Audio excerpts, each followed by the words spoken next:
Welcome to the Wellness Mamas podcast. We are committed to leading a sustainable lifestyle and making community connections. In a world where stress and chaos seem to be the norm, finding balance and fostering a sense of true well-being is essential. Whether you are just beginning your holistic wellness journey or are already deeply dedicated to the practice, this podcast is for you. Join the Wellness Mamas as we uncover the secrets to holistic wellness and discover the power of building a healthy community that supports and uplifts one another. Sit back, relax, and get ready to embark on a transformative journey to leading a sustainably healthy lifestyle. We're glad you're here. Hey guys, it's the Wellness Mamas, and today we're here with Coleen Huebert from Dogwood Wellness Center. And we're really excited because she brought some toys. I did, yeah.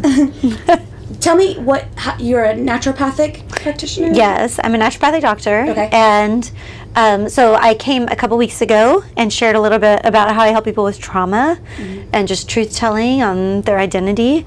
And the other side of what I do with trauma is mold exposure and mold illness, which comes out of my own story as well. Do you want me to share that? Well, let's get into the toy first because we've got this, but I do want to share with the listeners. So Coleen mentioned that she was here last week, but you're getting this episode first, and then the next episode is going to come next week. So if that sounded really interesting to you, stay tuned. Yes. But I wanted to do the mold dog, then the mold podcast, and then we're going to go into even deeper with that, the trauma side. It's just so fascinating, but I kind of wanted to keep it in a good together tantalizing order. Yeah. So you might listen next week and we might sound like we just met each other, and this week we're old friends. Yeah, great. Yeah. So this is a Quest 4 bioenergy scanner machine, and I use this to scan people. They come to me when they have issues and they can't really get to the root of the issues. A lot of times they've been to medical doctors or tried other things and they don't really know what's going on or what the root is. And this gives us a lot of information. So I can scan all sorts of things, and it's programmable. And so I have created a scan specific for mold reactivity. For people because of my family and the need for that. I saw mold 2 years ago on this machine in my daughter and told my husband, I think we have mold. And he said, I don't know where it would be. It doesn't smell like we don't smell it. I'm not sure. And we did a little Lowe's test where you get the little air test and set it down. And it came back with the exact mold that this said. But we didn't know where it was. So it wasn't until, that was maybe 3 years ago, it wasn't until about a year ago that we found where it was, and it was everywhere in our walkout basement. So we started remediating the house with Blake and Lindsay, and I started researching, how do we heal our bodies? What's going on? Because I didn't realize all the symptoms that we had that were actually mold symptoms and had been for a long time, probably 7 years. One of my daughters had mold symptoms, but it looked like emotional dysregulation. It looked like hormone issues and periods that were off and really painful. But I didn't put it together. I didn't know enough then about what to look for that now we're that daughter had issues, and another daughter had a cough for 3 years. Oh boy. Hacking cough that was diagnosed exercise-induced asthma, but was not, because right after Blake told us, well, you've got black mold, and we sealed it with the remediator, within 2 days her cough went away. Wow. And has never come back. And she had it for 3 years, and functional medicine couldn't figure it out. No one could figure it out, and just said it's asthma. And it wasn't. I mean, her friends noticed and were like, you stopped coughing. Why did you suddenly stop coughing? And that was from fixing the house. That was from sealing the basement off. Okay. So we put plastic over the door and sealed it. And then we entered to remediate through the garage underneath, through the walkout basement. Yeah. And so it just confirmed what this had been telling me for a while, but I couldn't convince my husband because we didn't smell it. Sure. We didn't see it. And husbands can be a little bit difficult to convince, which is some of the trauma issues. Like I went to Lindsay's mold support group last month, and she said, like, we just had this conversation around the table, which was all women, about how do we communicate with our husbands on the trauma. Like, this is so hard and we're so sick, and it's like 90% of women that have mold, 90% of people that have mold illness are women, 10% are men. So the men tend to not understand and not get it, and they carry the financial burden of it, you know, so it's much harder for them to accept that when they're not feeling bad and they just see the price of it. And so, yeah, it was good to talk about that, because my husband really didn't understand, but when he saw and we contained it, he went, this is making a big difference. And he could see it and got it out and was willing to pay the price. Right. So this tool was one of your first alerts. Yes. Something. Yes. arrived. 3 years ago. And so now you're able to use it on your patients. Right. And it kind of gives you like a inside view. Yes. So I do what's called a baseline scan, and that's just what systems are struggling and what are maybe some of the causal issues for that. And I can see, like, on that it will show mold or mycotoxins popping up there, and I can say, well, have you been exposed? I cannot diagnose mold illness because that's just not in my scope, but I can get them thinking about it and looking for it as well. And now when I see that pop up on the first scan, I can immediately go in and use the scan that I made to add information and support for their body. So the scan tests all the reactivities, like all the allergies, but also all the mycotoxins, so all the poisons that exist. It also scans for methylation support. Have you guys talked about that? I don't know how much you... Well, I mean, we know about it. I don't know that we've done a tremendous amount of discussion on the podcast. That's definitely an episode we should probably look into, is methylation support. Yeah, so depending on your genes, sometimes you cannot move toxins out. So that's what that's referring to. You don't methylate well. That's the people that are more susceptible. Yes, exactly. Right. So it's the MTHFR gene, but there's also other genes involved with mold toxicity, like HLA-DR is a common one that exists. That mutation exists in about 25% of the population. So if those people are exposed to mold, they don't move the mycotoxins out, and they get really, really sick. The other 75% of people can normally be exposed and leave the exposure, and within a short time, they're fine. That's my husband. It doesn't take him long. He doesn't have to do a lot of binders. He doesn't have to have a lot of support. His body just naturally moves those toxins out. But for me and some of my daughters, we don't. And so we need the binders in order to heal. Always the first step is get out of it. Like we did containing it, right? But then we need the extra support. And so what this scan does is that extra support, it's testing for methylation support, it's also testing those genes, and the different SNPs of the genes, different parts of the genes. And then I can look up, I built into it, what do we do now to help your body? I used Dr. Shoemaker's protocol. He is a famous doctor who, in the mold world, people know that name, who was one of the first ones to kind of diagnose mold illness.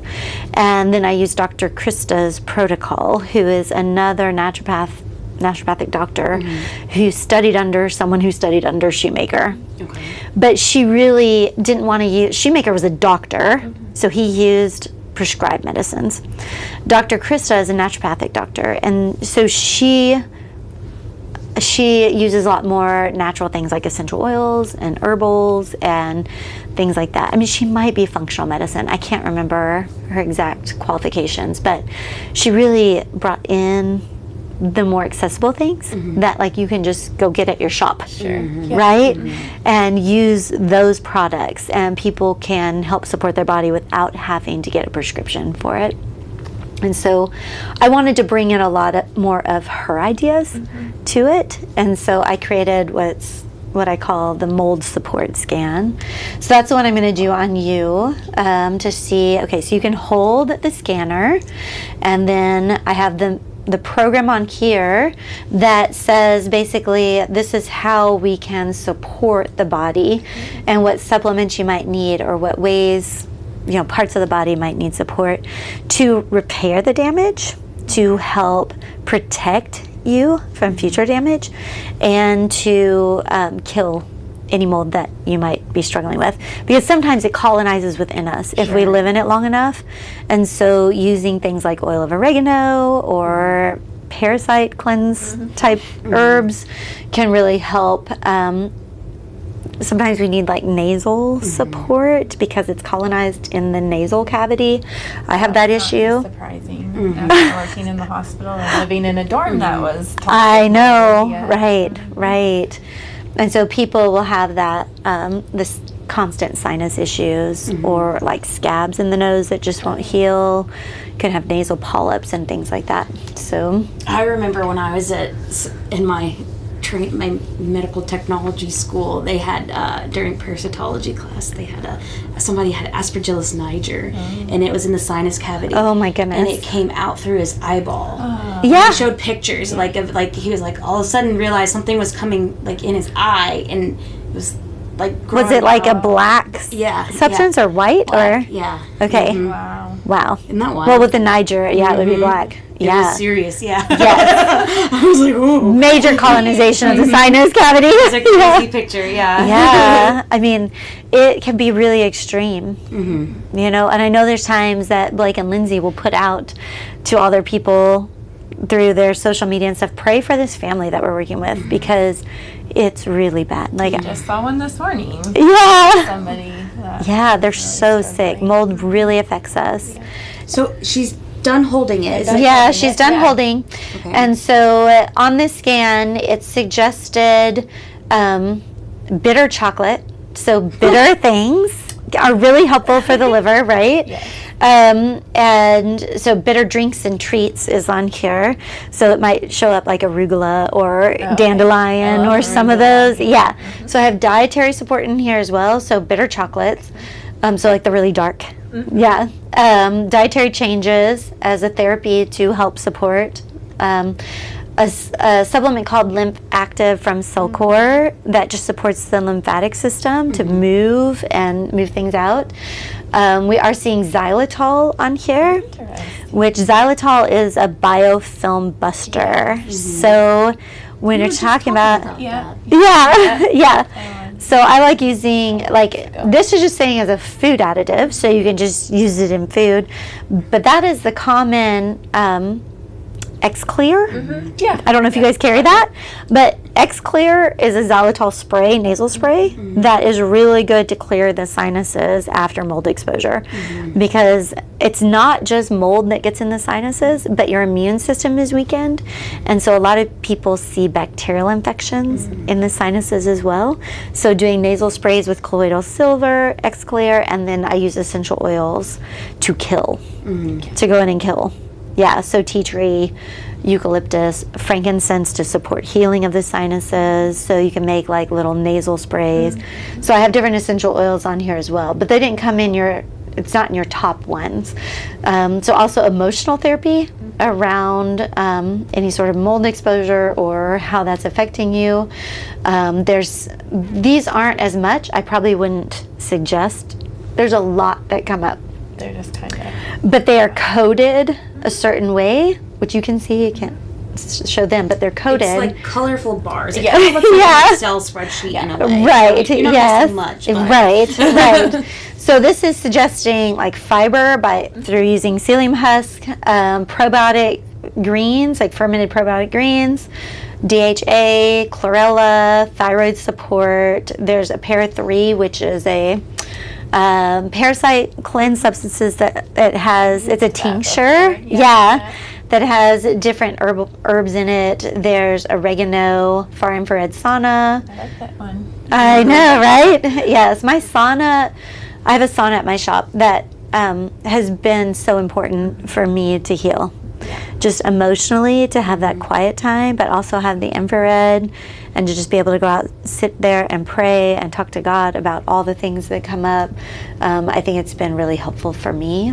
There's iodine to support thyroid again. We've got mold fighting food of garlic and curry and clove, some of those spices, thyme, essential oil.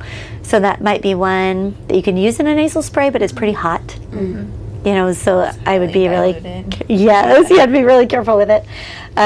So all these different suggestions, eucalyptus as well as an essential oil that could be put in a nasal spray or over the sinuses, you know, that you can use in different ways. Or you can put thyme or eucalyptus on your feet, on the reflex points for the sinuses. Like with thyme being so strong, I would not put it in a nasal, I would not want to do it. But I would probably put it on the sinus reflex point on the feet and encourage people to do that. So I can help people make a plan of how to move forward, because there's so many different things that you can do. Yes.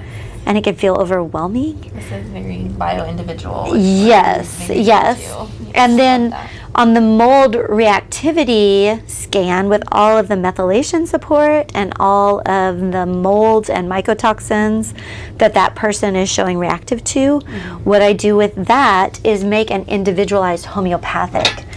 So this is, I don't charge for this because I make it myself, so I can't. But it has just a little bit of potato vodka, because people aren't as allergic to potato as grains or corn or things like that. And then distilled water to add volume. And then you just shake it up to mix it all up. But that vodka will hold the energetic frequencies of the substance that they're having a harder time with. So I can actually imprint it into, so I set this on the scanner, and it will put the energetic frequencies into this bottle and make a homeopathic for them. So then they just shake it up and put it under their tongue, and it helps to desensitize them to those particular molds and supporting their bodies. So yeah, it's really cool. I know it works because I've had enough people, they're very sensitive. So they do this and they're like, whoa, too much, I've had this headache. That Herx reaction, you know? Yeah. So we take the drop amounts way down, and they just take a little bit, and we increase their binders. So they're doing more binders, so it can gather up. I think of binders as like an officer at a jail, at a prison cell, right? So they're going to gather up all those toxins and take them to the liver, or take them to the intestine, like get them out of the body appropriately, so that this can do its work to support that detox, right? Yeah. So then we slowly increase the drops back up if they're sensitive. Because a lot of mold clients are more sensitive just because they have the genes that are causing them to feel sick, right? And so, yeah, I've learned how to adjust the drop amounts to help support their bodies so that they can really start to heal. Yeah. So there's two different programs, and this one was more for like the support of clearing it. This one isn't necessarily going to detect it. Right, yeah. And I have a conversation with people because I can't diagnose with this. So it's not like I can say, yes, you're mold sick. What I have to do is put pieces of the puzzle together and say, have you been exposed? If you have been exposed, it's more likely that that's what we're working with. I had one lady come in with her daughter who was just very anemic, like very, very anemic, almost transfusion level. And she kept passing out, very dizzy. And on her baseline, it showed mold and mycotoxins. And so I said, have you been exposed to mold? And the mom said, no, we haven't. And the daughter said, yes, I have. In her bedroom, they have an air conditioning unit on the roof actually, and it had leaked, and her ceiling had never been remediated, and so it still sagged. And she told her mom, yes, I have. And her mom said, oh, we went up and looked at it and there wasn't any mold there. And I was like, we're in Arkansas. Like, more than likely there probably is. Like, you just looked at it as an untrained person, and mold is hard to find. it is so tricky to find sometimes. Dog. Oh, right. Yes, right? Because it may not always be visually apparent. Exactly. And ours wasn't. Ours didn't have a smell either. It didn't. Right. And it could have been other places. Like they lived in an older house, you know, so it could have been other places, you know, but it was just such an obvious connection that I just encouraged her, go start looking, get an inspector to come. I gave her Blake's number, you know, like, please start looking for it. And I had another person that showed up and they said, yeah, we had a leak into our bedroom, but they pulled everything apart, pulled up the carpet, like they couldn't find the mold. I said, maybe it's at work, you know, like, because they came back to me and they're like, we looked, we couldn't find it anywhere. And yes, they need the mold dog. Right? When you can't find it, right? That's when it's really important to bring in the mold dog. Ours we found because we pulled up the flooring to remodel the flooring, and it was there. So we didn't need the mold dog for our mold. Like, it was obvious. But yes, use a mold dog when you can't find it, but you have all the symptoms, right? Or maybe it is at work. Yeah. You know, the other teenager, she worked at a place that she said she sees the mold at her job, you know, and a lot of fast food places. Like we went to Dairy Queen last week. My husband has become an inspector now. Like Blake has helped him become an inspector. And he looked up and he was like, we need to leave. He's like, the whole ceiling was black up above us. You know, so we gathered up our stuff and went outside and ate. Yeah. So, I mean, it's just, and so the people that are working there are being exposed to it all the times that they're there. Yeah. So it's just a matter of finding it. So sometimes people come to me and say, I have obvious mold. Will you help support my body?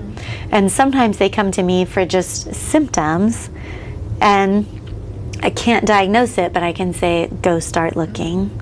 Yes, this is confirming it, that I think that's probably a root issue. And let them start investigating. So yeah, it can go either way. I like to talk to people. So I have a 30-minute discovery session beforehand to kind of figure out, is this a mold issue or maybe it's Lyme? And so often they go together, right? Those unexplained symptoms. Is it a spiritual issue? Is it, you know, how much is it based on trauma? How much of that is coming in? So I have a free 30-minute session where I can just talk with people and I can point them to some tools like a mold symptom questionnaire. They can take a VCS test, which is a vision test to see. It's not like 100% correlative, but it is fairly strong. I showed positive when I took it.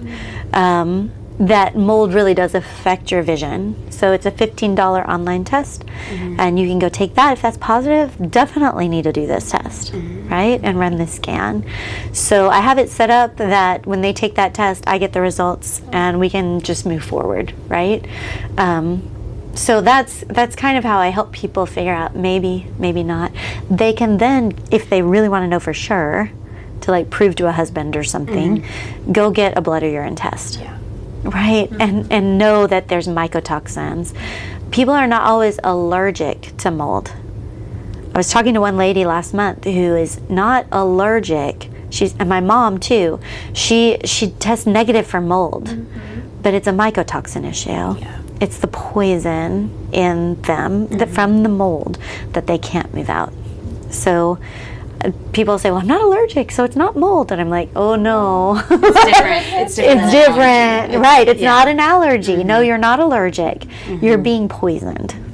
Right. Yeah. And that's my thing, too. Like, I don't show up as much as an allergy as I just can't move the toxins out once they're in. And so, like, I don't have as much of the nasal respiratory because it's not an allergy. I have skin issues and I have emotional issues when I'm exposed. I can tell I kind of start going a little crazy. How quickly does it happen? Within 24 hours usually for me. And then I know now to use my binders and what to do to support my body, where I'm usually good within 24, 48 hours as well. So, like, say you're going to a lake house that's, like, super moldy. I have experience with this. I remember, I'm like, this We do. is that something where it's like, okay, you're going to be there for 3 days. It's not a huge deal. Take binders and support your body. Right. Lots of outside time at the lake, hopefully. Yeah. Yes, and that's what we did. So in June, my husband and I wanted to get away for a few days, and we got a house down by the Buffalo to rent, like an Airbnb, and I was just praying over it because I was still reacting a lot then, trying to heal. Our house is clear, but I know when I go into places, like I start itching right away on my arm. Like I can feel it. That is quick. That will be within like 45 minutes usually. Wow. I can tell that there is mold. That happened to me in May. I walked into a building and it was not long, and I was like, I have to leave here. Like, I don't want what will happen if I don't leave right now, where I break out and everything's bad. So it's pretty quick. But I was like, we're staying. I'm not going to give in to fear, because fear can take over so quickly when you've been exposed to mold.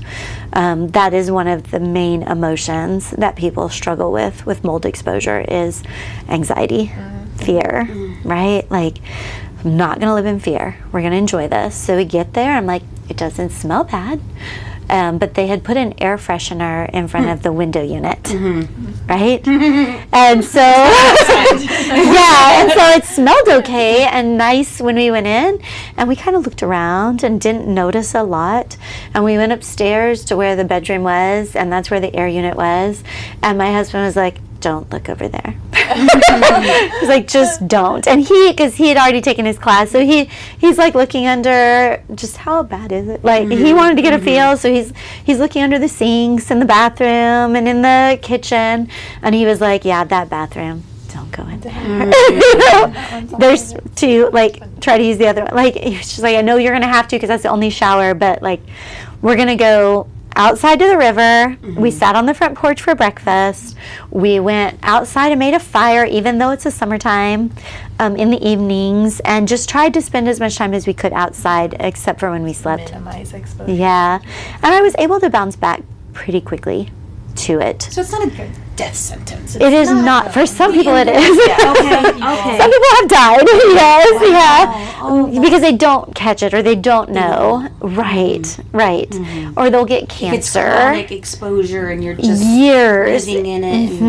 Right. So, but it doesn't have to be that way, right? It doesn't have to be a death sentence. There are things that you can do to be proactive, right? Like now I will always have carboxy with me because that's the binder that really helps me. I tried other binders, it didn't bind. That one does.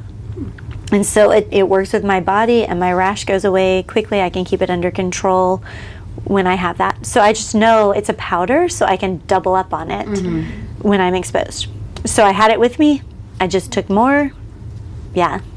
Take more milk thistle, do more to support the body. Liver. The liver and the gut is what's going to pull everything exactly. out. Exactly. Yeah. So I just take that stuff with me and try not to live in fear. Like, I'm doing what I can. I'll live. I'll survive this. I might be a little uncomfortable for a short while, but it's not going to kill me. Yeah.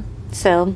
Did you feel a little bit of vindication when you finally saw the mold under your floor? Yes. I was like, I knew it! Yeah. Because I'm the one that opened the floor. Oh gosh. And so I had my little bar. We were pulling up a glue down floor that we put in 8 years ago. So we moved in this house. It was foreclosed and it was a walkout basement.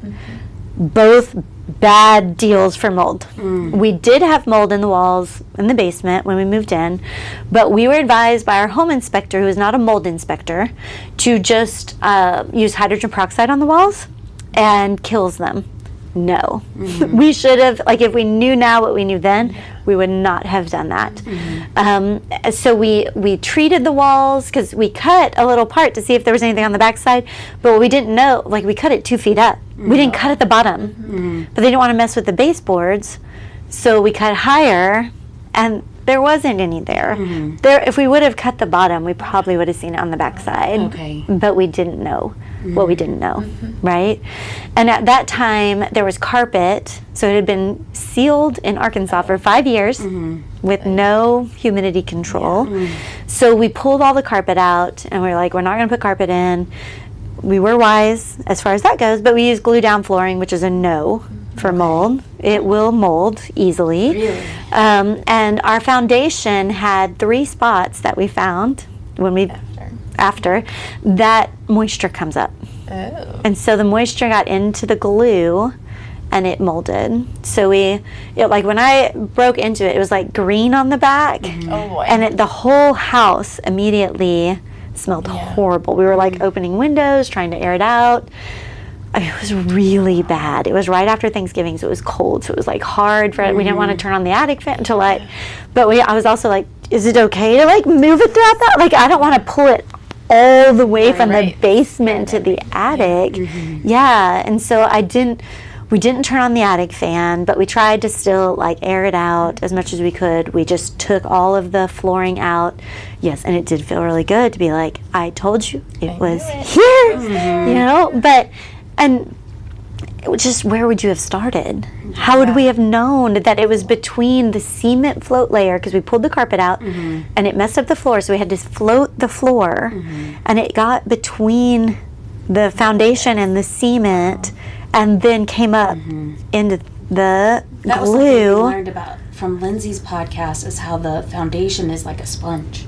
Yes. It can soak up moisture. Right. I never knew that. Right. And we live on a hill, and the drainage is not done well for our house. So the water comes to the top side, and there are fringe drains, but they're not enough. And so it tends to flood where that basement. Yeah. And so when we gutted it and found the mold, we sealed all of the walls with a like rubberized sealant, which is not foolproof. Sure. If there's enough water, it can still bubble that and possibly come through. But it's the best we know to do. I mean, they say leave your basement unfinished, but for us, like, we don't feel like we can do that because we rent it out to college students. And so we want it sealed, but it also has to be nice. It's an apartment. It's not just a workout room. And we can't really afford not to have that right now. And so, like I said, my husband became an inspector. He's going to watch the moisture on it all the time. Do you have the moisture meter, the little alarm? Yes. That's a cool tool. And we added extra dehumidifiers to the basement that automatically drain into the plumbing. And so, like we have done a lot of changes to how the basement is. Make it more functional. Yes. And just the type of flooring we put down, it's like we could easily remove that without a huge expense and check or redo it if we suspect any sort of water intrusion. And the walls, I mean, it's like if we have, if a flood happens, we would cut it out. We would go after, we can do that. We rebuilt it all ourselves. So we learned how to do all of it. Yeah, we can do all of it. So we're like, we just have to watch it. You know? And we learned about Mold RX is a book that talks about the Thieves All-Purpose Cleaner, that it is actually a mold killer and preventative measure. And so we're using Thieves and diffusing it often in the crawl spaces, in the closets down there, and we wiped everything with the cleaner, which is scientifically proven to prevent mold for a few years. So it'll get us 4 to 5 years down the road, hopefully. Like, that's our prayer. And then, we're just going to be watching and really monitoring moisture levels everywhere down there. So, because we don't want any of our renters sick, we don't want to be sick, we don't need that. Yeah. So we've learned a lot. Do you feel like this has just become part of your journey so that you can help other people? Yes. Yeah. I do believe so. Like, I'm a learner. I'm always researching and learning things, but I do feel like it fits into the trauma aspect of how I help people, because when you've been mold sick, you have been traumatized. Oh, yeah. You are attacked 24/7 by the mold. So your body is always in fight or flight. And so helping people to learn how to retrain their thoughts as well around it, that no, this isn't going to kill you anymore. Like, you know what's going on. You can take proactive measures. Let's retrain the thoughts around that, so that you can heal. I do a lot of breathing exercises with them, you know, because you've got to calm the nervous system back down after being attacked all the time. Yeah. Right? It's a huge component. Yeah, and change the belief systems. Like, you believed you were going to die because you were being attacked all the time, even though you didn't consciously realize that that belief was running. But you did. Yeah. And like, for me, it was the emotional and one of my daughters. And when we were exposed so heavily while we were trying to clean it out, that's a whole nother story I won't get into, but the remediation, we had some issues with the remediation. And so the mycotoxins actually came up into our kitchen for a while, for about a week. Maybe, I don't remember how long it was, while we were remediating. And during that time, I just wanted to run away, leave my family, because the mold exposure actually affects your chemistry and how your brain is working. And I was like, if I can't get away, like, that's not, pushing back inside, well, I'll commit suicide. Like, I became suicidal, and I've never felt that way in my entire life. I've had a good life. And I told my husband when he came home, I was like, I don't know what is going on today, but this is what I've been dealing with. And he just hugged me and he's like, we're getting it out, right? Like, we're doing, and I know how crazy it can make you feel. And knowing it, these aren't my thoughts. And I had a friend that was like, well, we'll just pray and we'll get there must be a demon of suicide. And I was like, no, I don't think so. Like, I think it's really just the chemistry has shifted. And I'll be okay once it's out. But I just need support for a few days until we get the mold out, because we didn't have a way to contain what was happening. We were remediating correctly, but the vent pipe had been smashed by a support beam, and so we were venting the mycotoxins out correctly, but it just came up into our kitchen. It came up the pole. Right? And so all of a sudden I saw powder everywhere from the tiles being cut. And I was like, why? What is going on? Like, but there's no way we could contain it. Like, we couldn't figure it out until after the fact that had, when we took the ceiling down, it was like, oh, the vent, it's smashed. Like, that's what's going on.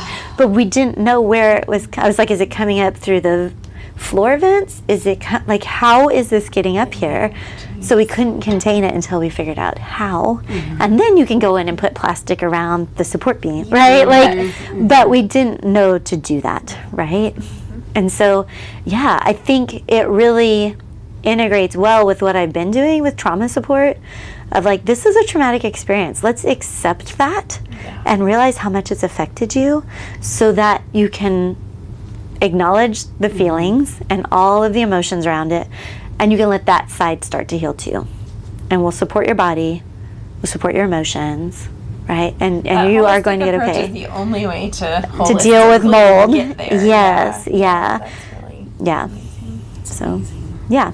So let's tell people where we can find you. Yes. So my website is www.dogwoodwellnesscenter.com. My name is Coleen Huebert, so you can go there and you can find contact information and more about me. And from there, there's a Book Now button on most of the pages on my website, and you can click that to do the discovery session. Cool. That's free, so that we can just chat and see what's going on, and if this really is a good fit for you or not, and go from there. That's awesome. Yeah, easy. Yeah. Incredible. Is there anything else you want to share? I don't think so. No. I think this is good. Yeah. Wonderful. What a great episode. Thank you so much for coming. I really appreciate sharing your story and tools with us. Like, this is, it gives me a lot of hope that there are resources ways. And you're not alone. Right. No. And taking the mystery out of it a little bit. 'Cause yes. it's intimidating. You're already going through something. And you're not thinking well. right? Like I wasn't in my right mind when Right, I'm yeah. exposed to a lot of mold. I'm not. And so this gives you direction, so you're not like, well, do I need to take this? Do I need to do that? Which supplements? could be They're all overwhelming. expensive. Trial Yeah. and error is not the way Yes, to go. where we can come in and say, let's try this first and let's see how this works for you. Yeah, Incredible. yeah. Thank you. All right. Yeah, thanks for having me. Bye, everybody. Bye.